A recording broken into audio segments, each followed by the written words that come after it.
You are looking live at sold-out Soldier Field in Chicago. The whole thing about You Are Looking Live was huge. It's indeed my pleasure today to welcome the newest member of our NFL Today team, Jayne Kennedy, who I've heard it said that we were the best football pregame show ever. Bob Costas said that. That meant a lot to me. First of all, I wanted to thank everybody for just being In friends. her own words, legendary broadcaster Jayne Kennedy Overton has lived the American dream, overcoming more than a few obstacles on her way to becoming one of our country's most recognizable and accomplished female figures.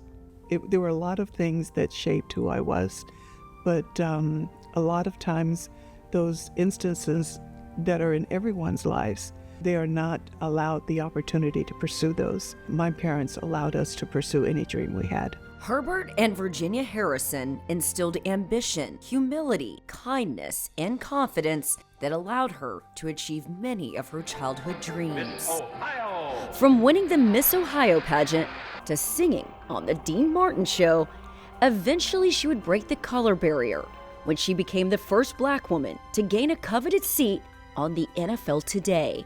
Knowing she would have to overcome the stereotype of a woman talking about a man's game, she reached out for advice. So I called my friend who was in the NBA and I said, tell me, what does an athlete look for when in somebody that's interviewing them? What kind of interview do they like to do?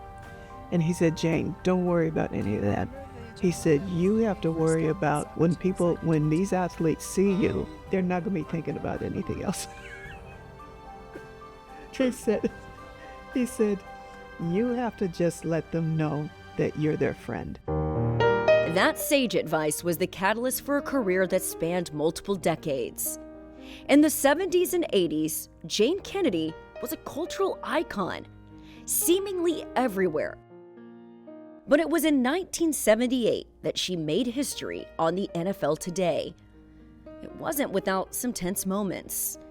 The inherent discrimination that she had faced through much of her life showed up as top executives debated how to balance the set. The director said yes, producer said yes, Frank Smith, head of sports, said yes, we want Jayne, but they had to deal with the fact that there were 2 blacks on set and 1 white. They were afraid that the Southern affiliates would pull their programming. So they sent my audition tape to the Southern affiliates. They said, yeah, we need to get her. How do we fix this? So Jimmy the Greek was already on the show, but he wasn't on the desk. So they put Jimmy on the desk. Now you've got 2 blacks, 2 whites. And that's how I got hired. At the urging of family members, Jayne penned a memoir entitled Plain Jane. After many years out of the spotlight, it was a much-needed introspective look of where she's been and what still lies ahead. It's in 4 quarters. The first quarter is Jayne Harrison, which is my maiden name, and it talks about growing up. And then it's Jayne Kennedy, which is my married name, and going to Hollywood. And then my second marriage is Jayne Overton, and that's when my family starts. So that's the 3rd quarter. And then the last quarter is Plain Jane, finding me. When you are no longer somebody's mother, daughter, wife, who are you at your authentic core? In 2018, she experienced an honor that appeared too good to be true.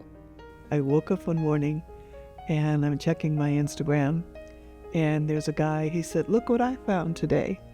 I don't know who he is. It was a picture of the National Museum of African American History and Culture, and they had just opened, and the Oprah Winfrey Ring.